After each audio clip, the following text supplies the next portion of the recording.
So now we'll actually hit the button. And then as I indicated before, we'll just have you do a brief bio. You've done this before, so I'm sure you're familiar with how it works. And then we'll get into some of the questions that I have lined up. Great.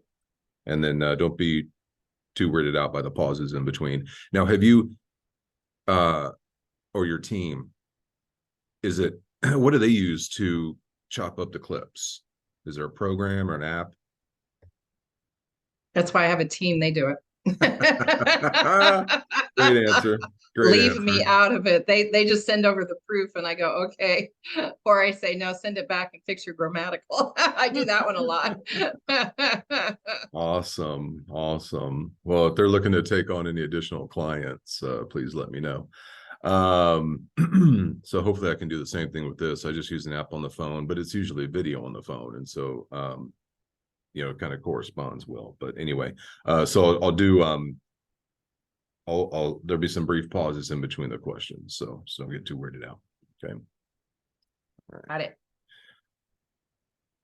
Okay. Welcome everybody to this edition of Trials and Triumphs. I am joined by Miss Linda Peltz. Probably a really well-known name in some circles here in the Central Valley, but I'll let her share more about that herself and her experiences. So Linda, welcome. Thank you, Deric, for having me. Hello, everyone. This is Realtor Linda Peltz, and I'm here to share with you some inspiration and hopefully get some listings and some buyers out there interested in moving the market forward a little bit. I have been a realtor here in the Central Valley for quite some time. I've been actually in 3 other states, working real estate, buying and selling homes. So it's kind of interesting to see the differences from state to state. And I do have actually 2 cousins that are realtors, as well as my grandmother was a realtor 100 years ago. Can you imagine the differences we have nowadays? I mean, I just think about some of the stories she told and how different our world is right now as far as real estate goes. But yes, I am here in the Central Valley. I have been known to, I help people all over. There's different types of agents available. There's listing agents, there's selling agents, which is for your buyers, and then referral agents. So I have helped people all over the country buy and sell, even in different states.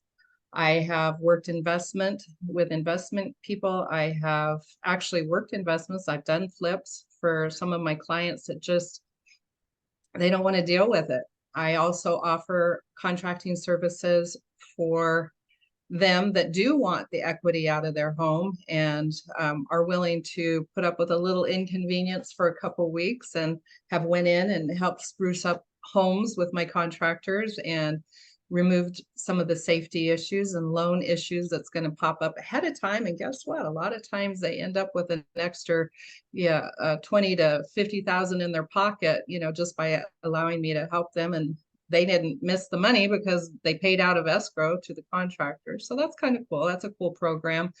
I also own rentals myself. So sometimes when these homes come available, I will get them, and because we need houses, we just don't have enough homes for people. So I try to do what I can to get in people in homes, and I try to do what I can to, a lot of my clients will move out of state. So I try to get them over and get them situated in another state. I just did one in Washington and sold their home and got them up to a Washington agent and worked with her on getting them into a home up there. Oh, there wow. Again, that was the referral agent. So sure. I don't know. I do all kinds. So if you have a real estate need or question, I'm your gal. Just give me a call, buzz, and I'll see what I can do to help. Excellent. Excellent. Definitely appreciate you sharing that. And so, Linda, over the course of your career, who would you say have been 2 of the biggest influences? My 2 biggest influences. I would say probably I have some great lenders out there. They've influenced me a lot on how and what I can do to help. So even though I'm not a lender, I've had to learn all the rules, or a lot of them, and they change so rapidly, and I don't keep up with them, but I can rely on my lenders to fill me in on what's going on and what changes do we need to make. So as we go into different types of markets, there's sellers markets, there's buyers markets, sometimes there's stale markets, where nothing's moving and nobody's buying, and we just kind of go stale, and that of course creates the homes to go down. We haven't been in one for quite some time. It's been a seller's market. It was a severe seller's market during COVID, to where I would have to go to my lenders and say, there's 20 offers on this. What can we do on the lending side in order to get these homes approved for these buyers? Because it's not like they're not wanting them. It's just we can't get past the 20, 25 offers on these places. So that was a really bad seller's market. Right now, we're still a seller's market, but we still don't have, basically what a seller's market means is we don't have enough inventory. People are not selling their homes, and we don't have enough to put all the buyers in that's out looking, or we can't get them matched up because of the pricing and different things. So there may be quite a few homes sitting out there in the higher priced range, and they may only be getting one offer. Then again, any home under that 350,000 mark, they're still getting 5 or 6 offers on a home. So we're still in a seller's market. It's just different than it was previously, to where anything would sell, and it was all selling for over, and they were having to write off contingencies and loan contingencies. And so I had to work very closely with my lenders in order to, and I had to literally pick their brain on how to write the offer in order to get it accepted, Right. So it was crazy there for a while. So I'd say that was probably one of my biggest influencers on how I do real estate is my lenders. And then I definitely, remember talking to my grandmother about real estate. And even though it was very, quote, old school, it just, that sense of helping somebody and helping them with the biggest financial purchase of their life, it just really meant a lot. And I know my mentor, when I moved out here to California, I questioned whether, I should go back into real estate, because you have to get licenses in different states. It's not like just because I have a license in another state, can I get it, is it automatic in this state? Because it's done very differently out here. But Sure. I did have a mentor. His name was Mike. When I first moved out here, he is actually the very first person I met out here. He was my realtor when I moved out here. Okay, well. And he was a huge influence too, as far as encouragement and showing me the ropes in California versus, Colorado or Kansas.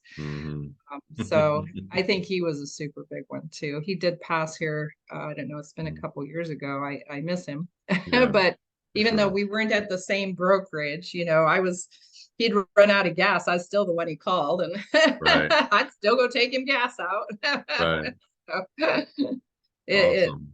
huge impact, I think, on the way I do it there again, way I do real estate. And that what differentiates me from other realtors is a lot of conversations with him on, as a realtor, you really have to be able to think outside the box. There is no cookie cutter transaction, and they all have issues that come up, and you have to be able to solve them for whoever you're representing.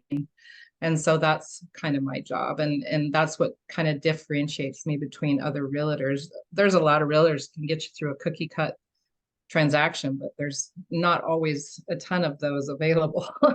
So I have to, I have a buyer that only qualifies for 200,000 and there's no homes out there. What do? You got to figure it out. So It is what it is, but that's kind of where I differentiate as I do think outside the box and come up with the solutions. And that's what's kind of aligned my real estate company. And it is my own company, even though I have to work under a brokerage and they still govern how I do it. It is my company, but I wanted to be able to, I wanted to set it up to where it was the most beneficial for the majority. I can't say I can help everybody, but for the majority of my clients. And sometimes it takes huge thought process. Sometimes I have to sleep on things in order to come up with the solution that's going to help or promote or get that client whatever it is they're wanting. So Sure, absolutely. Fantastic.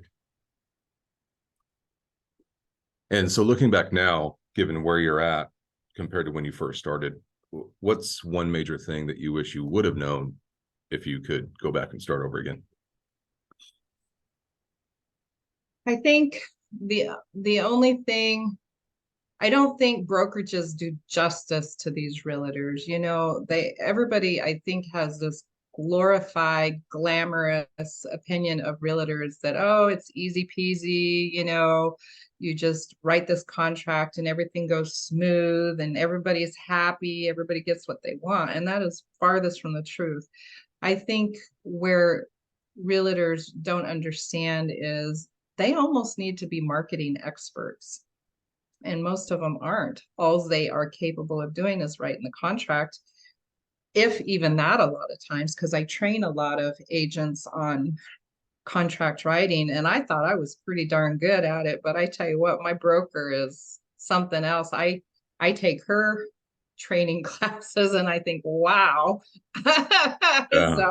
So she's taught me a lot, but her name's Deborah Penny, but she's been phenomenal. But I train these agents, and a lot of them, they don't have an understanding. So they don't want to really put the time into learning that contract. And then it has changes. Every year we have changes in our field. And a lot of, you know, they want to, you know, go make dinner and spend time with their family, not necessarily focus on what their actual job is and learning the contracts. And there again, I think if somebody would have told me in the beginning, you know, you better be a marketing expert.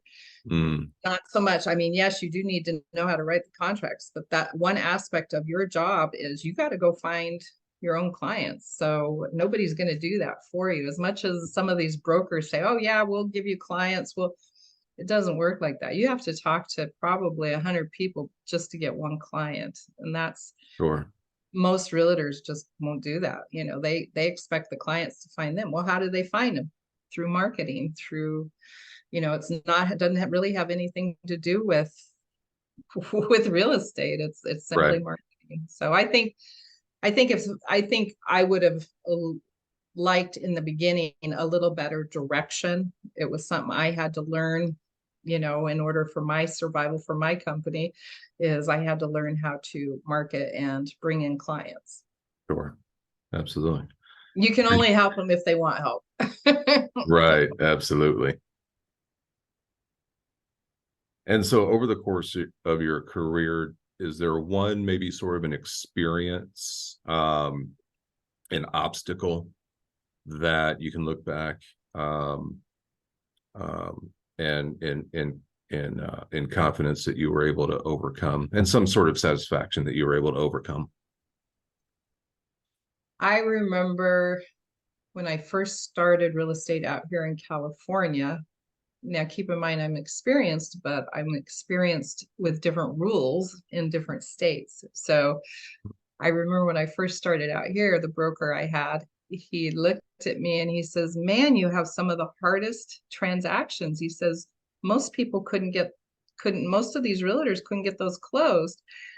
But I tell you, when he started coming to me, now he's the broker and supposedly the expert and the one, whatever I have to go to. When he was coming to me going, hey, Linda, this is going on in a transaction. What would you do? Because I was just known for having these outside the box, tough transactions that nobody had answers for, that would just fall out of escrow normally and never get closed. So that's kind of the reputation I got. I just remember that. And I was pretty new out here when that all kind of happened. And I'm sitting there thinking, now I'm the new agent. What do you mean my transactions are really hard and most people Right. couldn't close them, you know? But I think just over the years, you kind of just learn. And I think a lot of real estate is human nature, being able to kind of read people. And, Mhm. people say a lot of things, but it's not always realistic, and not always is it really what they mean. It's kind of interesting. You kind of have to read and be able to tell people, no, this is what's going to happen. I know that's how you envision it, but that's not really real life. So this is what can happen. If this is acceptable, then, that's what we can probably work towards that goal and get it accomplished for you. So I think the biggest thing was somebody pointed out to me that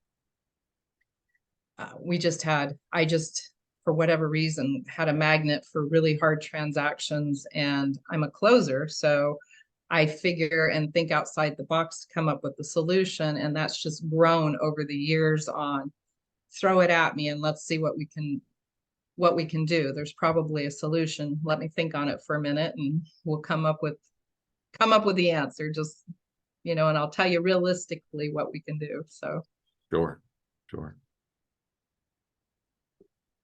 And so sort of to that point, a lot of terms get thrown around, the 80-20 rule, regardless of what industry you're in, but probably more so insurance, real estate, that type of thing. 20% of the agents actually, or brokers doing most of the work, right? What what would you say is maybe one of the big myths about real estate that you would like to debunk?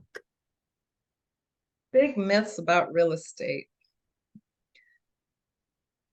I think the biggest one is we have a ton of people. Oh, I want to be a realtor because you're so rich and you make so much money. And I want people to think about this, because number one, about 70% of realtors that actually get their license fail within the first year. That does not make for an easy industry, people. No, not at all. And then we lose probably another 25% over the next 5 years. They're no longer utilizing their license. They may keep it active because they worked hard to get it, but they're not using it as a functioning realtor. So Right. I think what I would like to probably debunk is the average realtor only does maybe 1 or 2 transactions a year. It's usually Aunt Sue or Uncle Bob, because they haven't mastered marketing, and that is a huge part of being a realtor.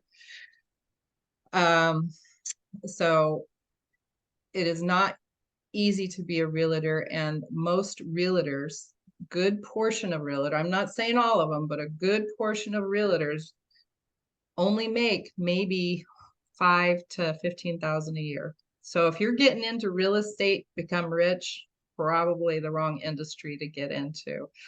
The ones that have kind of mastered the marketing and been able to pick up clients do a good job for them, because by the time you hit real estate at your 5-6 year mark, it's more referral business than it is the marketing that you were doing and different things.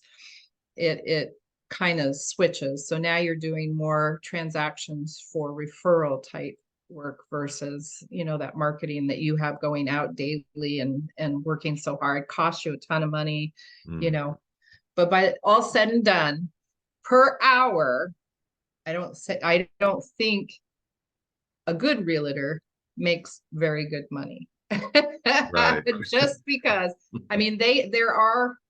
that's why you see so many realtors going off market properties or wholesaling properties, or because they're not making it as a traditional realtor, because everybody's trying to cut us realtors out because they have this envision that we're getting rich and making a ton of money, and it's not happening. So there's a lot of more of the shyster type realtors going the off market wholesale way, to where they're brokering deals and not even utilizing their license. They're taking back in money. They're almost taking, in my opinion, kind of some bribes in order to get these people deals and different things. I know that's super cool. I have mixed feelings on that one. Legitimately, there are there are people out there that don't want to deal with some of these dilapidated homes that they didn't maintain. And I get that. And those I can kind of see, but I don't know that all those deals, I think they get kind of strong armed a lot of times, especially kind of when they get elderly and different things. And I don't really go for that. Now I do work with investors and some of them are pretty good, but I'm not going to screw somebody just to help them out. I'm sorry. That's my job, is to protect everybody. I'm going to protect everybody. And if that is not in alignment with what you want to do and you want to screw them, then I'm probably not going to protect you. I'm going to protect the other one. That's just my Right. personality. Sure. So anyway. Well, good. So with kind of the state of the market right now, we hear all these things, regarding interest rates, inventory, to your point, supply and demand. What would be your best if someone's maybe sitting on some equity in their home right now? What would kind of be your best advice to someone who may be looking but is sort of on the fence and doesn't really know which direction they want to go in? Are they looking to sell, or are you thinking they're looking to buy? Maybe they're weighing between getting maybe an investment property, maybe an additional property, or just maybe spending on the remod of their current residence. Well, my thought process is residual income, lessen the load. So right now, the term for those second properties on your property is called an ADU, accessory dwelling unit.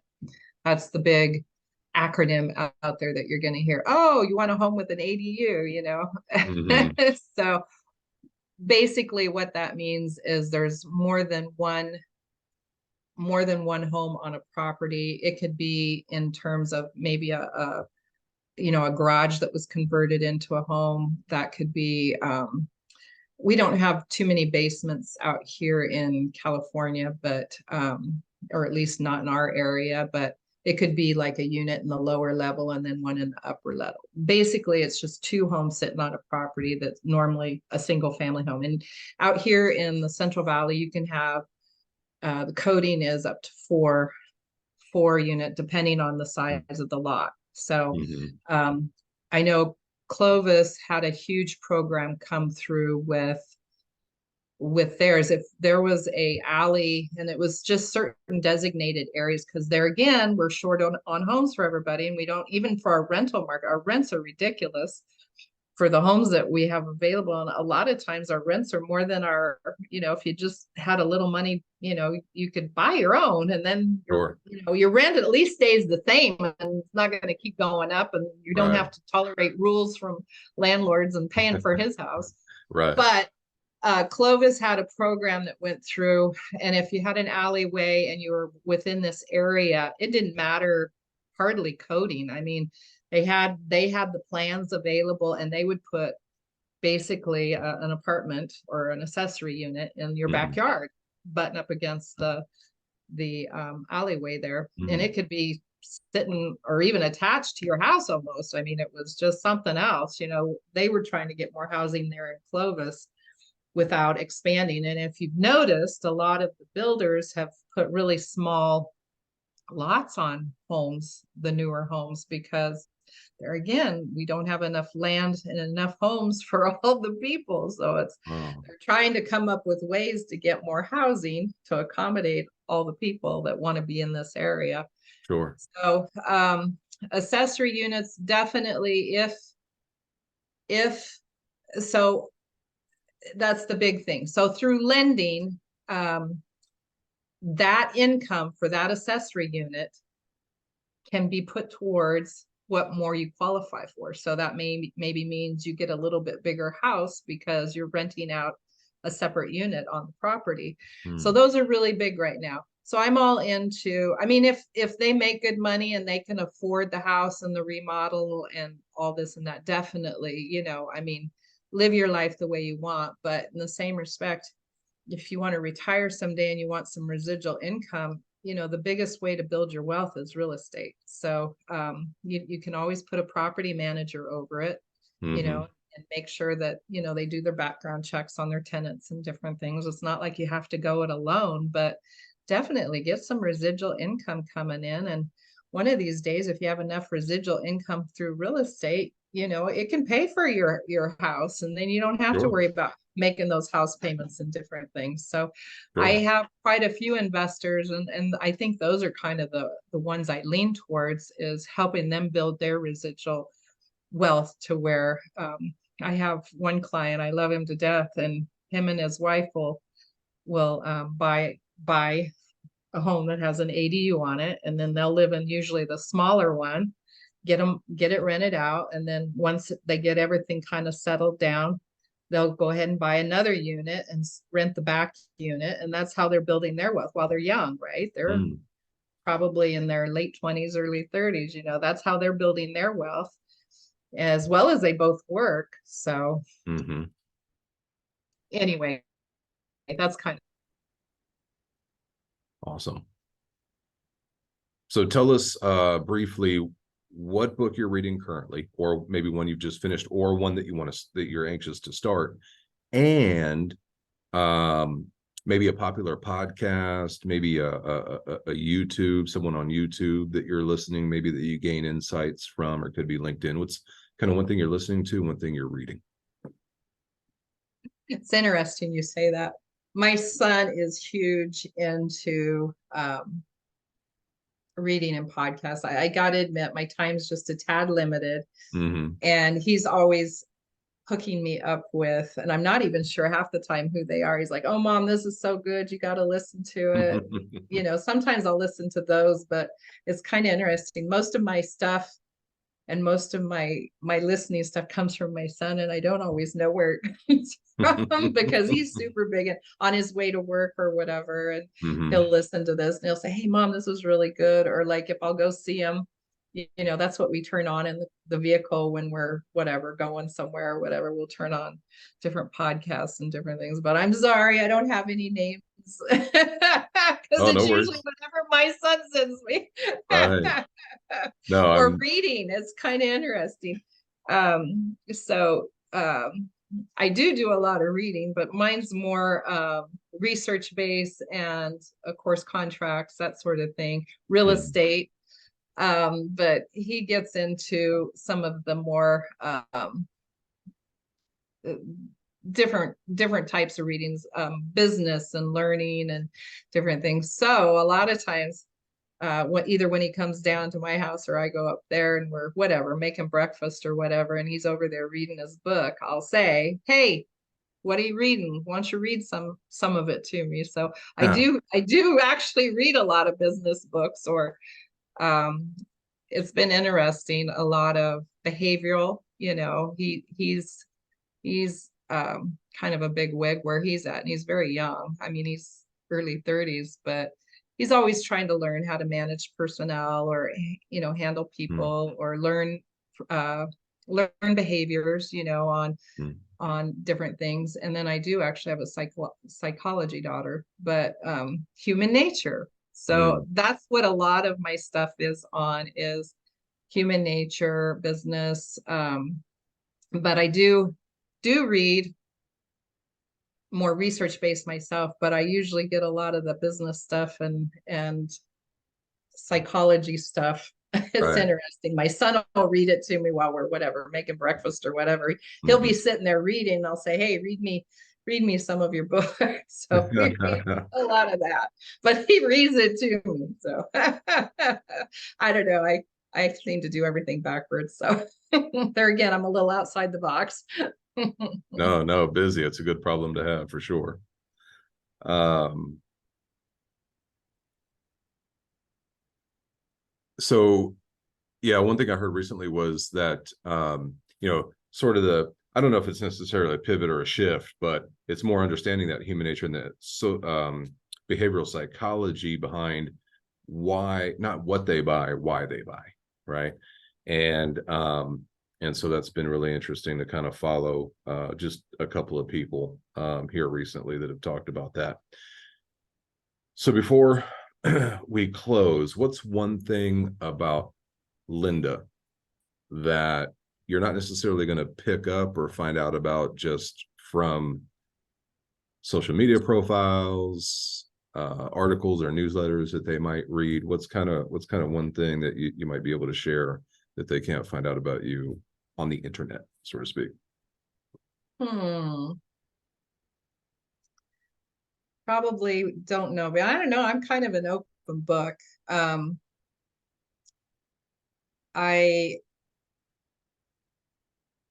have a lot of friends. I guess maybe people can pick up on that. But I do like my alone time. So I know many people, and I do have a lot of house guests. I have a lot of people that come stay with me for whatever, a week or two, or a lot of times we'll maybe go up to the mountains or, rent a cabin, or so I do a lot, and I am very sociable. But I do like my quiet time. So that's probably one thing that I don't think people realize about me is, oh no, I take my days and like, you don't, leave me alone. So That's that's blocked out, probably, right? yeah, that's probably one. Let's see, what would be another one? I think that one's probably the biggest one people don't realize about me is I do like my quiet time. Sometimes Well, I maybe only need it like every 2 weeks, or I may need it, once a month, but sure. there are times when I have to shut life off for a few minutes and just take my day and reconnect with who I am. So I think that's probably the biggest one that I can think of that people probably don't really realize about me. Sure. And just to unpack that a little bit further, what some people like the beach, the sound of the ocean, other people might like to go on a hike. How do you best sort of decompress and get the most out of that alone time? Is there one thing in particular? I have a pup. She's Mm, young. I never really got to have dogs or animals as a child. mm. They weren't super welcomed at my house. So I don't know, as I grew into adulthood and whatnot, I found I really, really enjoyed the dogs. And I do have a young pup right now, but I've always had, I guess, the kids have always had, I guess, a dog in the house. And sometimes we Right. ended up, because I had quite a few kids, ended up with quite a few dogs. So I think a good day and a good quiet day and a good reconnect day would be get to spend the day just reconnecting with the pup and kind of loving on her. And I like my jacuzzi really well. So I Yes, sometimes will yes, spend a little time in my jacuzzi, and that I don't normally get to do because it's just too busy. So I think absolutely. that's probably my quiet day, or a good quiet day. Maybe go for a walk with her, or um, I enjoy, taking her to the dog park. Or one of my friends just showed me a little bath, self doing bath for the dogs. I didn't even know Oh, was there. Normally you take them in to get them groomed and whatnot. And it was like, right. that's kind of fun. So, I don't know. I guess probably my quiet day would be just spend the day with her and just kind of reconnect with her and reconnect with just some quietness and Hmm. just chill, just Sure. just kind of get everything out of my head because I am so much out of the box. So sometimes it's like, okay, I can't think anymore. Just give me 5 minutes. And then, funny things how you kind of quiet your mind. I guess that's kind of my what do they call that? That, kind of that quiet time. But that's Hmm. just how I kind of reconnect. And then it's funny how your mind will start kicking back in. It's like, oh, that's the solution for that problem that I've been trying to come up with. Or oh, it's Right. kind of funny how you kind of remove the noise out of your brain and you start coming up with the solutions that was just escaping you for whatever reason. So Sure. Absolutely. Well, appreciate you sharing that. And before we kind of sign off here, I'd like to kind of end with a fun question. There's a couple of different ones, but just kind of based on the conversation that we've had to this point. Um, if you were me on this side and sort of interviewing you and asking you these questions, what's maybe one question that you would ask that I didn't? Hmm.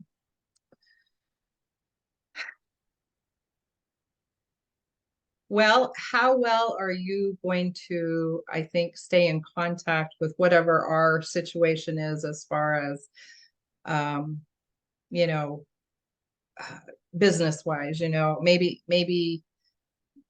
I want to buy a house, how far are you going to help me? So, Mhm. I think that would be kind of a big question, at least for a realtor, would be, you got to connect with these people somehow. And you need to make them understand that I am here for you. So if you need me to talk you down off your ledge at 9 o'clock at night, I will be there for you. And trust me, I've done it many times, they Right. freak out. It's one of the biggest financial investments they've ever made. And all of a sudden they're getting cold feet. It's that 3-day remorse type thing.